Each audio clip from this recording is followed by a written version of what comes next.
गौरी पुत्र गणेश भगवान की जय। श्री लक्ष्मी नारायण भगवान की जय। जय श्री कृष्णा, राधे राधे।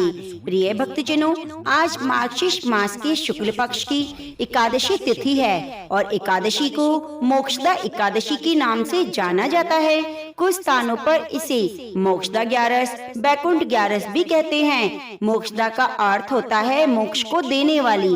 इस एकादशी के दिन ही भगवान श्री कृष्ण जी ने अर्जुन को भागवत गीता का उपदेश दिया था, इसलिए इस एकादशी को गीता जयंती के रूप में भी मनाया जाता है। जो भी मनुष्य इस एकादशी का व्रत रखता है, पावन कथा को सुनता है, वह स्वयं तो मोक्ष पाता ही है, साथ ही उसके पितृ, बंधु, सगे संबंधी सभी लोगों को मोक्ष की प्राप्ति होती है। तो आज मैं आपको सुनाने जा रही हूँ मोक्षदा एकादशी की बड़ी ही दुर्लभ कथा। इन कथाओं को सुनने से ही मनुष्य के सभी पाप और संकट कट जाते हैं, सभी मनोकामनाएं पूरी होती हैं। तो आप लोग बड़ी ही श्रद्धा प्रसन्नचित मन से इन कथाओं को पूरा अवश्य सुनिएगा। अपने मन को शांत कर लीजिए और लक्ष्मी नारायण भगवान के चरणों में अपने ध्यान को लगा लीजिए। एक बार नारद मुनि ने पृथ्वी लोक पर राधा नाम की महिमा सुनी और सुना कि वह कृष्ण की सबसे बड़ी भक्त है। नारद जी को लगता था कि वह श्री हरि के सबसे बड़े भक्त हैं। अपने मन की शंका का निवारण करने के लिए नारद जी श्री कृष्ण के पास गए। भगवान श्री कृष्ण तो अंतर्यामी हैं, वे समझ गए कि नारद जी के मन में क्या शंका चल रही है। श्री कृष्ण ने सोचा नारद जी को राधा रानी के प्रेम और भक्ति का अनुभव कराना ही पड़ेगा। जब नारद जी श्री कृष्ण जी के पास आए तो श्री कृष्ण अपना सिर पकड़कर बैठे थे। नारद जी ने श्री कृष्ण से पूछा, प्रभु आपको क्या हुआ? तब कृष्ण भगवान कहने लगे, नारद जी मेरे सिर में तो बहुत दर्द है। नारद जी ने पूछा, हे प्रभु आपके इस दर्द का निवारण कैसे होगा? तब भगवान बोले, अगर कोई मेरा सच्चा भक्त अपने चरणों को धोकर उसका चरणामृत मुझे पिला दे तो मेरे सिर का दर्द ठीक हो जाएगा। नारद जी सोचने लगे, मैं श्री हरि का सच्चा भक्त हूँ, लेकिन श्री कृष्ण को अपने चरणों का चरणामृत पिलाने से मुझे नरक तुल्य पाप लगेगा, इसलिए ऐसा पाप मैं अपने सिर नहीं ले सकता। नारद जी ने रुक्मणी से और बाकी रानियों से इस समस्या को सुनाया, लेकिन कोई भी इस पाप को अपने सिर लेने को तैयार ना हुई। नारद जी को राधा रानी की याद आई कि वह भी तो कृष्ण भगवान की सच्ची भक्त है। नारद जी ने जाकर सारा प्रसंग राधा रानी को सुनाया। राधा रानी ने उसी समय एक बर्तन में जल लेकर अपने चरणों को धोकर वह जल नारद जी को दे दिया और कहा, जल्दी से जाकर इसे श्री कृष्ण को दे दो। राधा रानी नारद जी से कहने लगी, मैं जानती हूँ कि इस बात के लिए मुझे नरक तुल्य पाप लगेगा। राधा रानी आगे बोली नारद जी से कि श्री कृष्ण के दर्द के निवारण के लिए मैं कोई भी पाप अपने सिर पर लेने को तैयार हूँ। नारद जी श्री कृष्ण के पास गए तो श्री कृष्ण मंद मंद मुस्कुरा रहे थे। अब तक तो नारद जी समझ गए कि राधा रानी श्री कृष्ण से निश्चल प्रेम करती है और उनकी सबसे बड़ी भक्त है। श्री कृष्ण ने यह सारी लीला मुझे एहसास कराने के लिए रची। तो प्रेम से बोलिए, राधा कृष्ण भगवान की जय। ये भक्तजनों, यदि आपको कथा अच्छी लगी है तो एक बार कमेंट बॉक्स में राधा रानी की जय जरूर लिखिएगा और चैनल को सब्सक्राइब नहीं किया तो सब्सक्राइब जरूर कर लीजिएगा। एक बार भगवान श्री हरि विष्णु माता लक्ष्मी जी के साथ हरिद्वार में घूम रहे थे। माता लक्ष्मी ने देखा सारे मनुष्य गंगा में नहा नहा कर हर हर गंगे कहते जा रहे हैं, परंतु सभी लोग दुखी और परेशान हैं। तब माता लक्ष्मी ने बहुत ही आश्चर्य से भगवान विष्णु से पूछा, हे स्वामी, गंगा में इतनी बार स्नान करने पर भी इनके पाप और दुखों का नाश क्यों नहीं हुआ? क्या गंगा में अब सत्यता नहीं रही? भगवान विष्णु बोले, गंगा में तो वही सामर्थ्य है, परंतु इन लोगों ने पाप नाशनी गंगा में स्नान किया ही नहीं, फिर इन्हें लाभ कैसे मिलेगा? माता लक्ष्मी ने आश्चर्य से कहा, कि गंगा स्नान कैसे नहीं किया। सभी तो हमारे सामने नहा नहा कर आ रहे हैं, अभी तक तो इनके शरीर भी नहीं सूखे। भगवान विष्णु ने कहा, यह लोग तो केवल जल में डुबकी लगाकर आ रहे हैं, मैं तुम्हें कल इसका रहस्य समझाऊंगा। दूसरे दिन बहुत जोर से बारिश होने लगी, सारी गलियां कीचड़ से भर गई।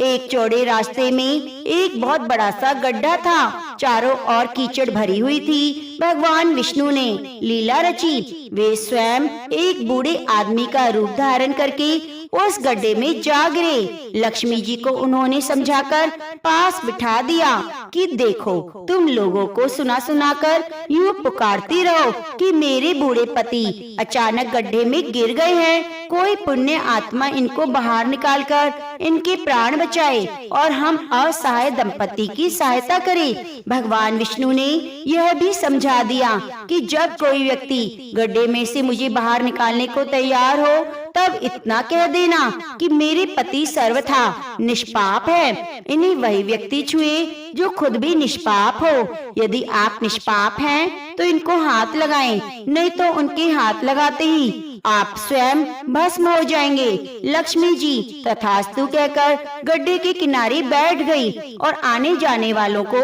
सुना सुनाकर भगवान विष्णु की सिखाई हुई बातें कहने लगी। गंगा में नहा नहाकर लोगों के झुंड के झुंड आ रहे थे और सुंदर युवती को यूं बैठी देखकर कुछ लोगों के मन में तो पाप आया और कुछ लोगों को धर्म का भय हुआ, कुछ लोग कानून से डरे और कुछ लोगों ने तो लक्ष्मी जी को यह कह दिया, मरने दो इस बुड्ढे को, क्यों इसके लिए रोती हो।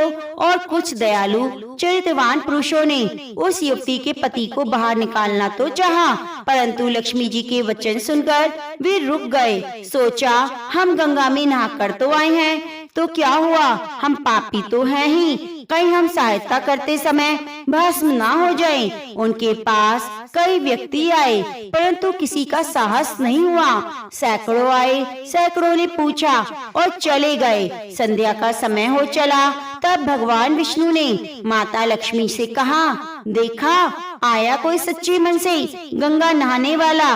तब थोड़ी देर बाद एक नवयुवक हाथ में एक लोटा लिए हुए हर हर गंगे कहता हुआ आया।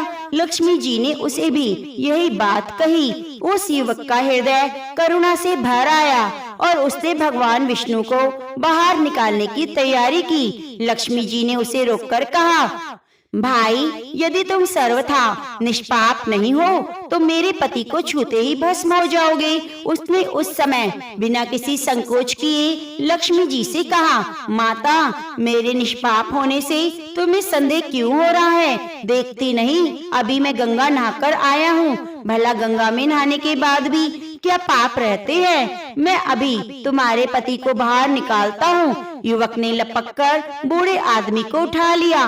भगवान विष्णु और माता लक्ष्मी ने उसे अधिकारी समझकर अपने असली रूप में प्रकट होकर दर्शन देकर निहाल कर दिया।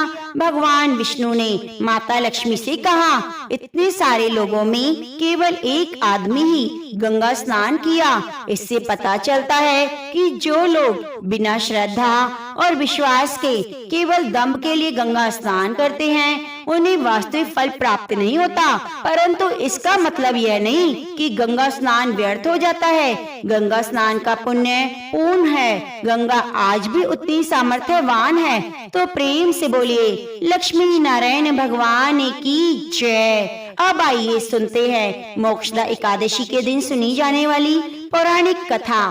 प्रिय भक्तजनों, आप कथा को सुनते हुए वीडियो को लाइक करना ना भूलें और कमेंट में जय श्री हरि विष्णु लिखिए। तो भगवान श्री कृष्ण के नाम का ध्यान करते हुए आइए सुने मोक्षदा एकादशी की पवित्र कथा। एक बार अर्जुन ने भगवान श्री कृष्ण से कहा, हे प्रभु, अब आप मुझे मार्गशीर्ष मास के शुक्ल पक्ष की एकादशी की कथा को सुनाइए। तब भगवान कृष्ण जी कहते हैं, हे अर्जुन, अब मैं तुम्हें मोक्षदा एकादशी की व्रत कथा को सुनाता हूँ। इसे ध्यान पूर्वक सुनो। बैखान नामक एक प्राचीन नगर में एक राजा राज्य करता था। उसके राज्य में चारों वेदों के ज्ञाता ब्राह्मण रहते। राजा अपनी प्रजा का पुत्रवत पालन किया करता। एक रात्रि को स्वप्न में राजा ने अपने पिता को नरक की यातना भोगते देखा। इस प्रकार का स्वप्न देखकर राजा बड़ा ही व्याकुल हुआ। वह बेचैनी से सुबह होने की प्रतीक्षा करने लगा। उसे रात भर नींद भी नहीं आई। सुबह होते ही उसने ब्राह्मणों को बुलाकर उनके समक्ष अपने स्वप्न की बात बताई और कहा, हे ब्राह्मणों, रात्रि को स्वप्न में मैंने अपने पिता को नरक की यातनाएं भोगते देखा।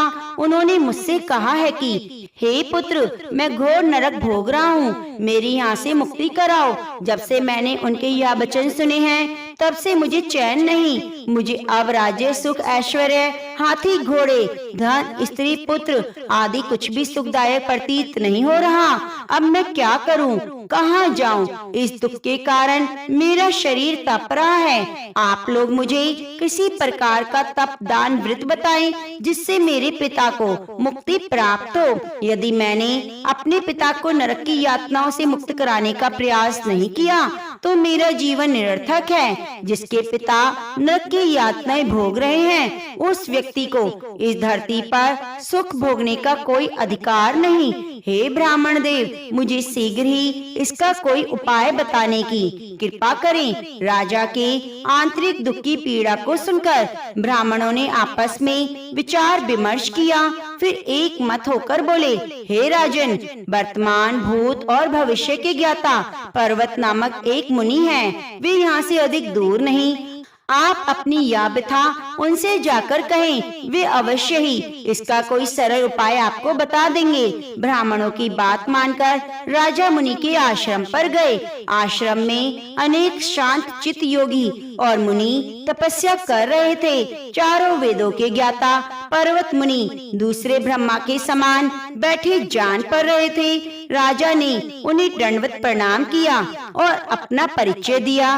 पर्वत मुनि ने राजा से कुशल क्षेम पूछी। तब राजा ने बताया, हे मुनिवर, आपकी कृपा से मेरे राज्य में सब कुशल है, किंतु मेरे समक्ष अकस्मात ही एक ऐसी समस्या आ खड़ी हुई है जिससे मेरा हृदय बड़ा ही अशांत हो रहा है। फिर राजा ने मुनि को व्यथित हृदय से रात में देखे गए स्वप्न की पूरी बात बताई और फिर दुखी स्वर में बोले, हे महर्षि, अब आप कृपया कर मेरा मार्गदर्शन करें। मुझे ऐसे क्या करना चाहिए? कैसे मैं अपने पिता को नरक की यातना से मुक्ति दिलाऊं?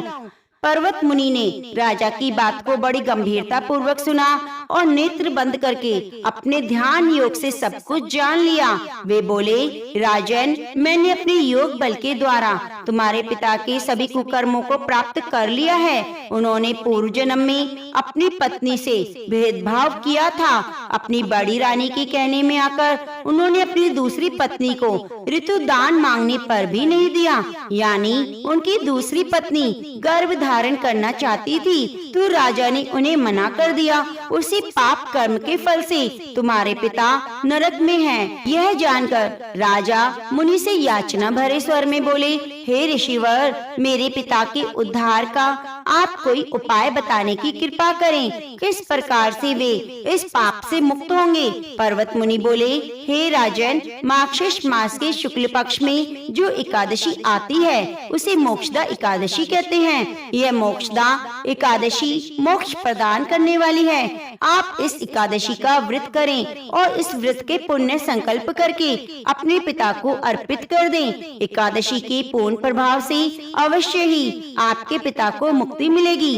पर्वत मुनि के वचनों को सुनकर राजा अपने राज्य को लौट आया और परिवार सहित मोक्षदा एकादशी का विधि पूर्वक व्रत किया। इस व्रत के पूर्ण फल को राजा ने अपने पिता को अर्पित कर दिया। इस पूर्ण फल के प्रभाव से राजा के पिता को सहज ही मुक्ति मिल गई और स्वर्ग को प्रस्थान करते हुए राजा के पिता ने कहा, हे पुत्र, तेरा कल्याण हो। इतना कहकर राजा के पिता ने स्वर्ग को प्रस्थान किया। भगवान श्री कृष्ण बोले, हे अर्जुन, जो मनुष्य मार्गशीर्ष मार्गशीर्ष मास के शुक्ल पक्ष की एकादशी का उपवास करते हैं उनके सभी पाप नष्ट हो जाते हैं, अंत में स्वर्ग लोक को प्राप्त करते हैं। इस उपवास के उत्तम और मोक्ष प्रदान करने वाला कोई दूसरा व्रत नहीं। इस कथा को सुनने पढ़ने से अनंत फल की प्राप्ति होती है। यह उपवास मोक्ष प्रदान करने वाला चिंतामणि के समान है, जिससे उपवास करने वाले की सभी मनोकामनाएं पूरी हो जाती हैं। हे अर्जुन, प्रत्येक मनुष्य की प्रबल इच्छा होती है कि वह मोक्ष प्राप्त करे। मोक्ष की इच्छा करने वालों के लिए मोक्षदा एकादशी का यह उपवास अति महत्वपूर्ण है। पिता के प्रति पुत्र के दायित्व का इस कथा से श्रेष्ठ दृष्टांत कोई दूसरा नहीं। अतः भगवान श्री हरि विष्णु के निमित्त यह उपवास पूर्ण श्रद्धा और निष्ठा से करना चाहिए। जो मनुष्य इस एकादशी का उपवास करता है वे अपने किसी सगे सहोदर मित्र बंधु को भी इस उपवास का फल अर्पण करके उसके पापों को कलेशों का नाश कर सकता है। इसके बाद भगवान कृष्ण ने अर्जुन से कहा, अब मैं तुम्हें मोक्षदा एकादशी के व्रत की विधि को बताता हूँ, इसे ध्यान पूर्वक सुनो। एकादशी के एक दिन पूर्व ही यानी दशमी से ही तामसिक भोजन का त्याग कर देना चाहिए। मार्गशीर्ष शुक्ल पक्ष की एकादशी के दिन व्रत रखा जाता है। इस दिन गीता जयंती भी मनाई जाती है। भगवान सूर्यदेव की उपासना करें, उन्हें अर्घ अवश्य दें, ब्रह्मचर्य रहकर एकादशी का व्रत करें। इस दिन स्नान के बाद व्रत का संकल्प अवश्य लें। गीता जयंती या मोक्षदा एकादशी के दिन ब्रह्म मुहूर्त में उठकर भगवान लक्ष्मी नारायण का स्मरण करें और अपने दिन की शुरुआत करें। उसके बाद नित्य कर्म से निवृत्त होकर गंगा जल मिलाकर जल में ओम नमो भगवते वासुदेवाय हर हर गंगे मंत्र का उच्चारण करते हुए स्नान ध्यान करें। स्वच्छ वस्त्र पहने, भगवान विष्णु जी का पीले पुष्प पीले फल धूप दीप नैवेद्य से पूजन करें। भगवान विष्णु को तुलसी मिश्रित जल अवश्य ही अर्पित करें। भगवान विष्णु के लिए ऋतु फल नारियल नींबू नैवेद्य आदि सामग्रियों से लक्ष्मी नारायण भगवान की पूजा करें। भगवान के सभी भोग में तुलसी दल अवश्य डालें, किंतु एक चीज का ध्यान रखें कि एकादशी के दिन तुलसी दल नहीं तोड़ना चाहिए और साथ ही द्वादशी के दिन भी तुलसी दल नहीं तोड़ा जाता। इसके बाद गीता का पाठ अवश्य करना चाहिए और एकादशी का व्रत कथा का वाचन करें। ओम नमो भगवते वासुदेवाय, ओम नमो नारायणा मंत्र का उच्चारण अधिक से अधिक करें। सायंकाल पूजन आरती के बाद प्रार्थना करके फलाहारी करें। रात्रि जागरण करें। रात में भगवान विष्णु की प्रतिमा के समीप ही भूमि पर शयन करें। एकादशी के दिन गाय बछड़े की पूजा करें। तुलसी की पूजा अवश्य करें। केले के पेड़ का पूजन भी करना चाहिए। गाय को चने की दाल अवश्य खिलानी चाहिए। इस दिन किसी का अपमान भूलकर भी नहीं करना चाहिए। तो भगवान लक्ष्मी नारायण हमारी सभी मनोकामनाएं पूरी करते हैं। तो प्रेम से बोलिए लक्ष्मी नारायण भगवान की जय। कर्नाटक की पवित्र तुंगभद्रा नदी के तट पर एक नगर बसा था, जहाँ धर्म तपस्या और वेद ज्ञान की गूंज सुनाई देती थी। वहीं निवास करते थे ब्राह्मण आत्मदेव, ज्ञान दया और दान के प्रतीक। परंतु जीवन के इस उजाले में एक गहरा अंधकार भी था, संतानहीनता का दुख और ग्रह कलेश की ज्वाला।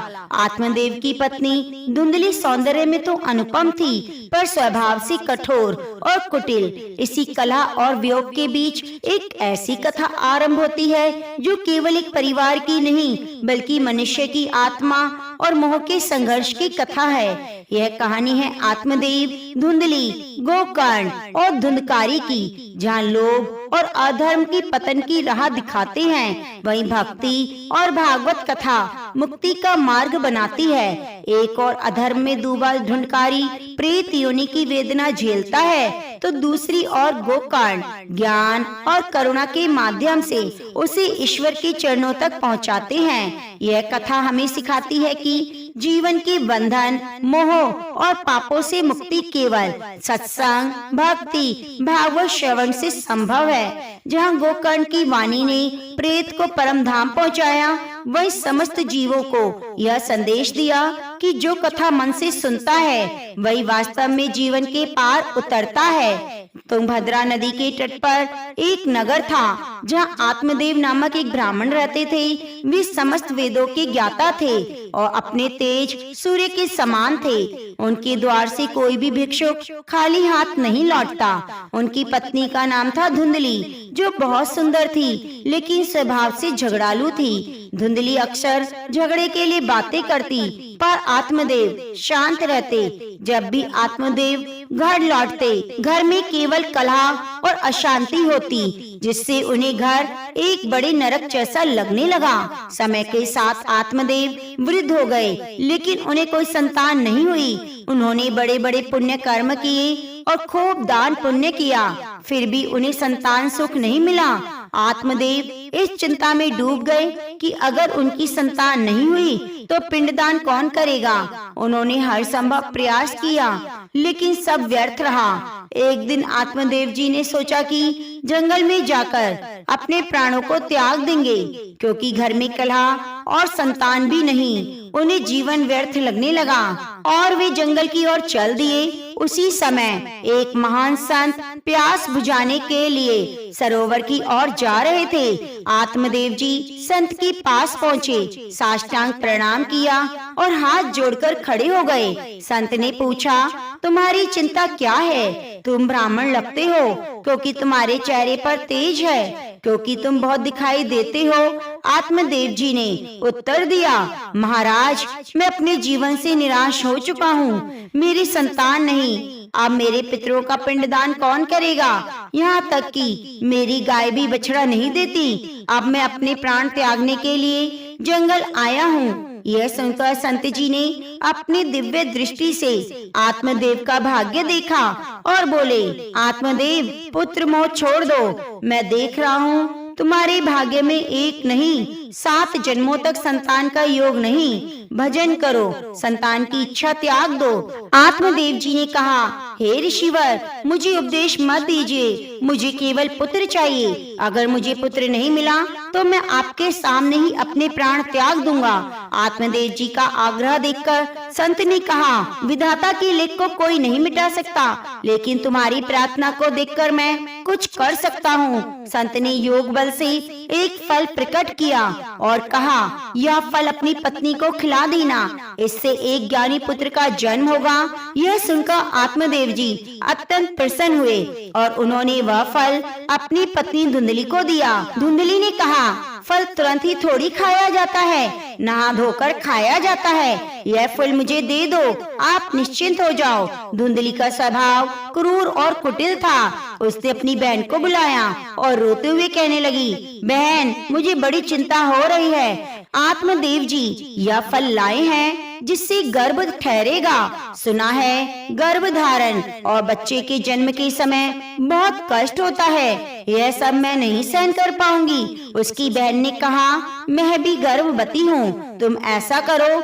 मेरे पति को धन दे दो और गर्भवती होने का नाटक करो। जब मेरा बच्चा होगा मैं उसे तुम्हारे घर पहुँचा दूंगी, फिर मैं कह दूंगी कि मेरा बच्चा मर गया।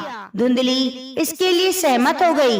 उसकी बहन ने यह भी कहा, जो फल लाई हो उसे गाय को खिला दो ताकि उसकी परीक्षा हो सके। जैसे ही उसकी बहन ने कहा, धुंधली ने ठीक वैसा किया। उसने वह फल गाय को खिला दिया, गर्भवती होने का नाटक शुरू कर दिया। जैसे उसकी बहन के यहाँ बच्चा हुआ, धुंधली ने घोषणा करा दी कि उसके यहाँ पुत्र की प्राप्ति हुई है। आत्मदेव जी अत्यंत प्रसन्न हो गए। उन्हें इस बात का अंदाजा नहीं था कि घर में क्या षड्यंत्र रचा जा रहा है। वे तो बस यह मानकर सुखी थे कि संत द्वारा दिए गए फल से उनका पुत्र जन्मा है। 3 महीने बीत गए। इसी बीच गाय ने भी एक संतान को जन्म दिया। वह संतान मनुष्य के आकार की थी, लेकिन उसके कान गाय जैसे, वह सुंदर दिव्य और स्वर्ण जैसी कांत से दमकता हुआ था, जो योग बल का परिणाम था। आत्मदेव जी की खुशी का ठिकाना नहीं रहा, क्योंकि घर में एक नहीं 2 बालकों का जन्म हुआ। एक उनका पुत्र, दूसरी गाय की संतान। क्योंकि गाय की संतान के कान गाय जैसे थे, आत्मदेव जी ने उसका नाम गोकर्ण रख दिया। दूसरी ओर धुंधली ने अपनी क्रूर मानसिकता के अनुरूप बिना किसी शास्त्रीय विधि के अपने पुत्र का नाम धुंधकारी रख दिया। धुंधकारी का दुष्ट आचरण कुछ समय व्यतीत हुआ। गोकर्ण और धुंधकारी दोनों युवा हो गए। गोकर्ण ने वेदों का ज्ञान प्राप्त किया और धर्म के मार्ग पर चलने वाला महान ज्ञानी और महात्मा बना। इसके बाद धुंधकारी ने अपनी दुष्ट प्रवृत्तियों को और बढ़ावा दिया। उसके अंदर पवित्रता का कोई नामो निशान नहीं था। उसका आचरण अत्यंत ही बुरा था। वह पशुओं की तरह खाता पीता, क्रोध में आग बबूला हो जाता, गंदी वस्तुओं और आदतों से प्रेम करता, हिंसा में लिप्त रहता। धुंधकारी का स्वभाव बचपन से ही आक्रामक और हिंसक था। चोरी करना, द्वेष करना, दूसरों की संपत्ति को नुकसान पहुंचाना उसके रोजमर्रा का काम बन गया। धीरे धीरे उसने मांस खाना भी शुरू कर दिया। उसकी संगति और खराब हो गई और व्यभिचार से वह लिप्त हो गया।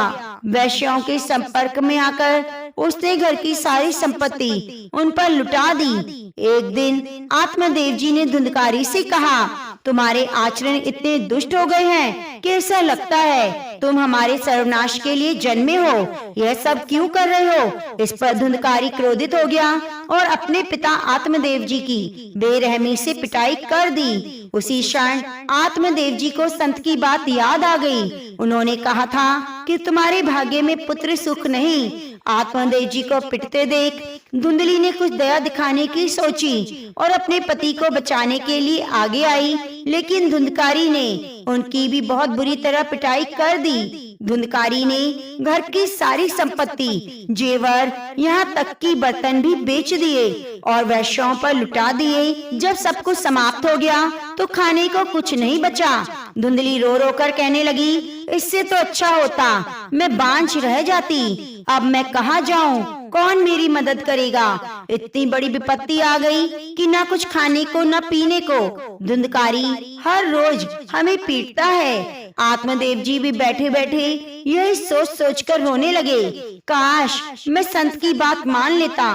तभी गोकर्ण भी आए और बोले, पिताजी, आपके जैसे विद्वान पुरुष के लिए इस प्रकार शोक करना उचित नहीं। आप शास्त्रों के ज्ञाता हैं, फिर इस रूप मोह में फंसकर एक अज्ञानी की तरह क्यों रो रहे हैं? संसार के बंधनों को छोड़ दीजिए और वन में जाकर भगवान का चिंतन करते हुए अपना जीवन व्यतीत कीजिए। गोकर्ण के वचन सुनकर आत्मदेव जी वन में जाने के लिए तैयार हो गए। उन्होंने कहा, मुझे समझ नहीं आता कि भगवान की प्राप्ति कैसे करूं।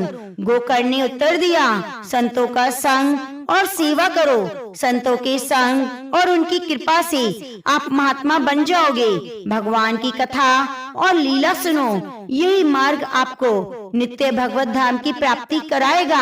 आत्मदेव जी ने घर छोड़कर वन की यात्रा की और दिन रात भगवान का चिंतन करते हुए निरंतर नाम जप किया।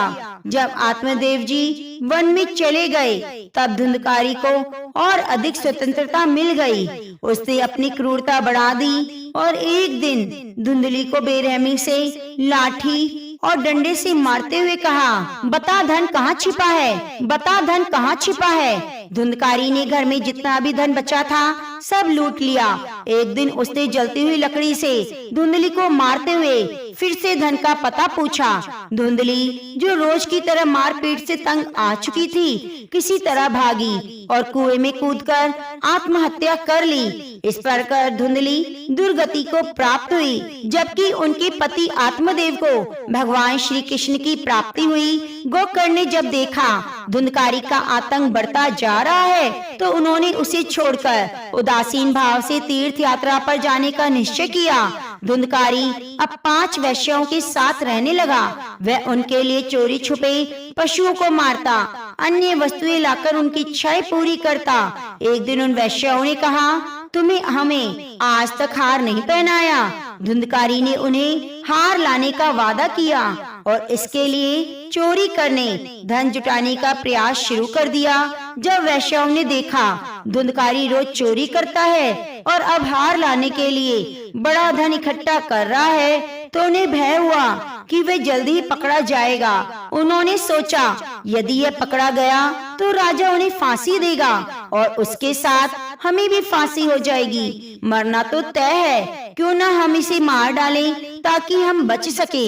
इस प्रकार उन्होंने गुप्त रूप से यह संकल्प लिया, वे धुंधकारी को मार देंगी। एक रात जब धुंधकारी नींद में सोया था, पांचों वैश्याएं उसकी चारपाई के पास आईं, रस्सियों से बांधा और उसकी आंखें खुली तो देखा वैश्याएं उसे मारने की कोशिश कर रही हैं। उन्होंने रस्सी से उसका गला घोटने का प्रयास किया। इसके बाद रसोई में जलते हुए कोयले लाई और धुंधकारी के मुंह में भर दिए। अंत में उन्होंने उसके गले को कसकर दबा दिया, जिससे धुंधकारी तड़प तड़प कर मर गया। इसके बाद वैश्याओं ने उसके शरीर को घर के गड्ढे में दबा दिया और सारा धन लेकर भाग गई। धुंधकारी की आत्मा को प्रेत योनि प्राप्त हुई। अब वह भयंकर बवंडर के रूप में दसों दिशाओं में भटकने लगा। जब गोकर्ण तीर्थ यात्रा से लौटे तो उन्हें पता चला धुंधकारी की हत्या कर दी गई है। उन्होंने धुंधकारी की आत्मा की शांति के लिए पिंड दान किया और तीर्थों में मंत्र अनुष्ठान किए। जब गोकर्ण ने अपने पिता आत्मदेव के घर लौटे तो उन्होंने महसूस किया धुंधकारी की आत्मा जो प्रेत बन गई थी वह मंडरा रही है। धुंधकारी ने गोकर्ण को देखते ही प्रकट होकर मदद की आशा की। वह पहले भेड़ के रूप में आया, फिर भैंसे के और अंत में इंद्र के रूप में धारण किया। गोकर्ण को ज्ञानी महात्मा थे तुरंत समझ गए कि यह प्रेत आत्मा है, क्योंकि यह विचित्र रूप धारण कर रहा है। उन्होंने बिना डरे पूछा, तू कौन? यह नाटक क्यों कर रहा है? तुझे इस दुर्गति को क्यों प्राप्त होना पड़ा? प्रेत रूप में धुंधकारी चिल्ला चिल्ला कर रो रहा था, लेकिन एक शब्द भी नहीं बोल पा रहा था। गोकर्ण जी समझ गए कि भारी पापों के कारण यह बोलने में असमर्थ है। उन्होंने जल लिया और मंत्रों का जाप कर धुंधकारी के ऊपर फेंका। जैसे ही जल गिरा धुंधकारी बोलने योग्य हो गया। उसने कहा, भैया मैं आपका भाई धुंधकारी हूँ, मेरी बहुत दुर्गति हो गई, मुझे भारी कष्ट हो रहा है। मैंने अपने जीवन में बहुत पाप किए, अब मैं पश्चाताप कर रहा हूँ। उन वैश्याओं ने मुझे तड़पा तड़पा कर मार डाला। अब मैं प्रेत योनि में भटक रहा हूँ, भूखा प्यासा पर खा पी नहीं सकता। आप कृपया करके मेरा उद्धार करें। गोकर्ण जी ने कहा, मैंने तुम्हारे लिए श्राद्ध किया था, तीर्थों के अनुष्ठान भी किए, फिर तुम्हारा प्रेत योनि से उद्धार क्यों नहीं हुआ? धुंधकारी ने उत्तर दिया, भैया सैकड़ों बार श्राद्ध करने से भी मेरा उद्धार नहीं हो सकता। मैं बहुत बड़ा पापी हूँ, मैंने बहुत पाप किए। गोकर्ण जी ने कहा, अगर सैकड़ों बार श्राद्ध करने से भी तुम्हारी मुक्ति नहीं हो सकती तो तुम्हारी मुक्ति असंभव है। धुंधकारी ने विनती की, भैया मैं आपके चरणों में पड़ा हूँ, कृपया मेरा उद्धार करें। गोकर्ण ने उसे घर से बाहर निकलने के लिए कहा, तुम अभी इस घर से जाओ और जब मैं बुलाऊं आ जाना। धुंधकारी गोकर्ण की आज्ञा पाकर घर के बाहर चला गया और इधर उधर भटकने लगा। गोकर्ण जी ने रात भर विचार किया कि धुंधकारी का उद्धार कैसे हो सकता है। जब सुबह हुई तो वे गोकर्ण जी से विद्वानों की सलाह ली। कई लोगों ने शास्त्रों का हवाला देकर उपाय सुझाए, लेकिन कोई ठोस हल नहीं मिला। गोकर्ण जी तपस्वी थे, उन्होंने सोचा औरों से पूछने की बजाय सीधे में भगवान सूर्य से पूछना चाहिए। अपनी भक्ति और श्रद्धा के साथ उन्होंने मंत्रों का उच्चारण करते हुए सूर्य की गति को रोक दिया और पूछा, धुंधकारी का उद्धार कैसे हो सकता है? सूर्य देव ने गोकर्ण की प्रार्थना सुनी और कहा, श्रीमद् भागवत का नियम पूर्वक पाठ 1 सप्ताह तक कराओ, 7 दिन में उसकी मुक्ति हो जाएगी। सूर्य देव की आज्ञा मानते हुए गोकर्ण ने निर्णय किया कि वे स्वयं भागवत कथा सुनाएंगे और धुंधकारी का उद्धार करेंगे। कथा का समय तय किया गया। जब लोगों ने सुना भगवान की कथा में सभी पापों का नाश हो जाता है, तो पापी और पुण्य आत्मा सभी कथा सुनने के लिए आए। गोकर्ण जी ने धुंधकारी को भी बुलाया और कहा, इस 7 गांठ वाले बांस पर बैठ जा और कथा सुन। धुंधकारी वायु रूप धारण करके बांस के छिद्र में जाकर बैठ गया। गोकर्ण जी ने एक वैष्णव को मुख्य श्रोता बनाकर स्पष्ट स्वर में भागवत कथा सुनाई। प्रतिदिन शाम को कथा का विश्राम किया जाता और पहले दिन के अंत में बांस की एक गांठ टूट जाती। इसी प्रकार हर दिन एक गांठ टूटती गई। 7वें दिन जब 7वीं गांठ फट गई, तब धुंधकारी दिव्य स्वरूप में प्रकट हुआ। उसका श्याम वर्ण था, पीतांबर धारण किए थे, तुलसी की माला पहनी थी, सिर पर मनोहर मुकुट, कानों में कुंडल। गोकर्ण के सामने आया और प्रणाम करते हुए बोला, भैया अब मैं प्रेत योनि से मुक्त होकर भागवत पार्षद बन गया हूँ। सभी ने यह दृश्य देखा और जयघोष किया। तभी एक दिव्य विमान आया। भगवान श्री कृष्ण के पार्षदों ने कहा, धुंधकारी आओ। धुंधकारी दिव्य विमान पर बैठ गया। जब वह विमान पर बैठकर जाने लगा तो गोकर्ण ने उसे रोकते हुए कहा, रुको, यह क्या? कथा तो हजारों लोगों ने सुनी, 1000 विमान आने चाहिए, सबको ले जाना चाहिए, क्योंकि मैंने सभी के लिए समान रूप से कथा सुनाई थी और सबने ध्यान से सुनी। भगवत पार्षदों ने उत्तर दिया, गोकर्ण जी, आपके सुनाने में कोई भेद नहीं, परंतु सुनने से भेद हो गया। धुंधकारी ने उपवास करते हुए बिना खाए पिए कथा का श्रवण और मनन किया। उसने रात दिन कथा का चिंतन किया, इसलिए परम पद का अधिकारी बना। बाकी लोग केवल कथा सुनकर चले गए, उन्होंने मनन नहीं किया, इसीलिए उनका उद्धार नहीं हो सका। यह कहकर विमान चला गया। लेकिन गोकर्ण ने सभी श्रोताओं से कहा, जब तक मैं सबको विमान में बिठाकर परम धाम नहीं भेज दूंगा, मुझे चैन नहीं मिलेगा। सावन के महीने में हम फिर अनुष्ठान करेंगे। सब लोग आओ, कथा सुनो, नियमों का पालन करो। गोकर्ण की इस बात पर सबने सहमति की और सावन के महीने में फिर से श्रीमद् भागवत कथा का आयोजन हुआ। फिर श्रीमद् भागवत कथा का आयोजन सभी श्रोताओं ने उपवास रखकर अल्पाहार करके कथा को नियम पूर्वक सुना। जब 7 दिनों में कथा समाप्त हुई, तब भगवान के अनेक पार्षद विमान लेकर आए और जितने भी कथा सुनने वाले थे सबको परम धाम ले गए। भगवान श्री कृष्ण ने गोकर्ण को स्वयं अपने हृदय से लगाया। जैसे ही गोकर्ण को भगवान ने अपने हृदय से लगाया तो वे भगवत स्वरूप हो गए। उनका स्वरूप स्वाम वर्ण हो गया, पीतांबर धारण किए, कानों में मनोहर कुंडल झलकने लगे। यहाँ तक कहा जाता है कि गोकर्ण की अपार कृपा से जो भी जीव जंतु उस कथा में उपस्थित थे, सबका उद्धार हो गया। सभी विमान पर बैठकर भगवत धाम को गए। जहाँ बड़े बड़े सिद्धों को भगवान की प्राप्ति नहीं होती, वहीं गोकर्ण जी के प्रभाव से भागवत कथा सुनने मात्र से धुंधकारी सहित सभी भक्त भगवत धाम को प्राप्त हुए। तो प्रेम से बोलिए, लक्ष्मी नारायण भगवान की जय। एक गांव में एक बुजुर्ग महिला रहा करती थी। वे बहुत पूजा पाठ करती।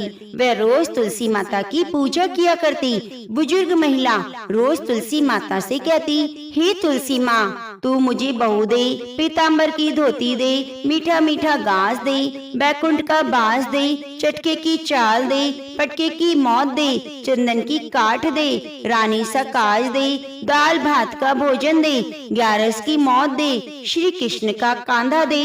वे बुजुर्ग महिला हर महीने में तुलसी माता की रोज पूजा करती और बिरले को सींचा करती और यह बात रोज कहा करती।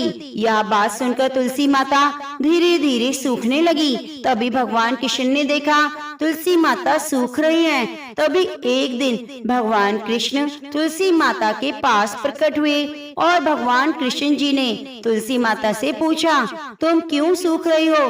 तो सभी महिलाएं तुम्हारी पूजा करती हैं, तुमको रोज सींचती हैं, लेकिन फिर भी तुम सूखती जा रही हो, इसका क्या कारण है? जिसके बाद तुलसी माता ने भगवान कृष्ण से कहा, हे प्रभु, एक बुजुर्ग महिला मेरे पास रोज आती है और रोज एक बात कहती है, हे तुलसी माता, सबकी दाता, मैं तेरा बिरला सींचती हूँ, तू मुझे बहू दे, पीतांबर की धोती दे, मीठा मीठा घास दे, बैकुंठ में बास दे, चटके की चाल दे, पटके की मौत दे, चंदन की काठ दे, रानी सा राज दे, दाल भात का जीवन दे, 11 की मौत दे, कृष्ण जी का कांधा दे। मैं उस बुजुर्ग महिला की सभी मनोकामनाएं पूरी कर सकती हूँ, लेकिन एक मनोकामना पूरी नहीं कर सकती। कृष्ण भगवान जी, मैं आपका कांधा कहाँ से दूंगी?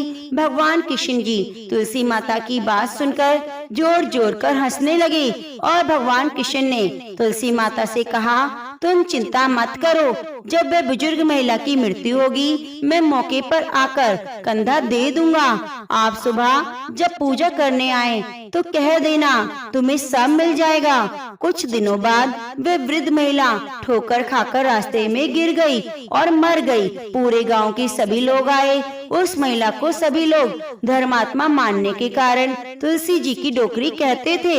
उसके परिवार में कोई भी नहीं था, इसलिए गांव वालों ने ही उसके अंतिम संस्कार की योजना बनाई। उसे नहला धुलाकर बैकुंठी पर बिठाने के लिए उठाने लगे तो वह इतना भारी हो गई कि कोई भी उसे उठा नहीं पाया। यह देखकर सभी लोग तरह तरह की बातें करने लगे। कहने लगे, ये इतना पूजा पाठ करती थी, हर समय माला फेरती थी, फिर भी इतनी भारी हो गई। वह पूरे गांव में चर्चा होने लगी। डोकरी माई कोई भक्ति नहीं करती थी, वे छल कपट करती थी। हम जिसे धर्मात्मा समझते वे पापिन थी, जो किसी से भी नहीं उठ पा रही। कर्मों की सजा है। इधर भगवान ने सोचा, मेरे भक्त की निंदा हो रही है, इसलिए भगवान ने बूढ़े ब्राह्मण का वेश धारण किया और वहां आए और वहां एकत्रित लोगों से पूछने लगे, यहाँ इतनी भीड़ क्यों लगी है? जिसे लोग कहने लगे, ये डोकरी माई मर गई और पाप इतना था कि जिससे ये उठ नहीं पा रही। सब उठा उठा कर थक गए। तब ब्राह्मण ने कहा, मुझे एक बार डोकरी के कानों में कुछ कहने दो, फिर देखो कैसे उठती है। तो सभी लोगों ने कहा, आप भी प्रयास करके देख लीजिए। तब भगवान ने वृद्ध महिला के कान में कहा, हे डोकरी माई, देख मैं आ गया। और डोकरी माई पूजा करते समय जो शब्द कहती थी वही शब्द उसके कानों में कहने लगे, पिल्ला सींच तेरा मैं करूँ निस्तारा। डोकरी माई बहू ले, बेटे ले, पोता ले, लड्डू ले, पीताम्बर की धोती ले, गहना ले, दाल भात का जीवन ले, मीठा मीठा घास ले और एकादशी का दिन ले, किसी का पत्ता मुंह में ले, गंगा जल ले, 11 का दिन ले, चंदन की काठ ले, श्री कृष्ण जी का कांधा ले। इतना सुनते ही डोकरी हल्की हो गई। भगवान ने बोला, आओ इसे उठाओ। भगवान ने हाथ लगाया, डोकरी उठ गई। सबको बड़ा आश्चर्य हुआ। खूब धूमधाम से ले जाया गया। भगवान उसे अपने कंधे पर ले गए। पूरे गांव में इसकी चर्चा होने लगी, जिससे उसकी मुक्ति मिल गई और ये बैकुंठ में चली गई। सभी लोग देखते रह गए। सभी लोगों ने देखा कि शमशान घाट तक तो वह ब्राह्मण साथ आया, लेकिन अब वह दिखाई नहीं दे रहा।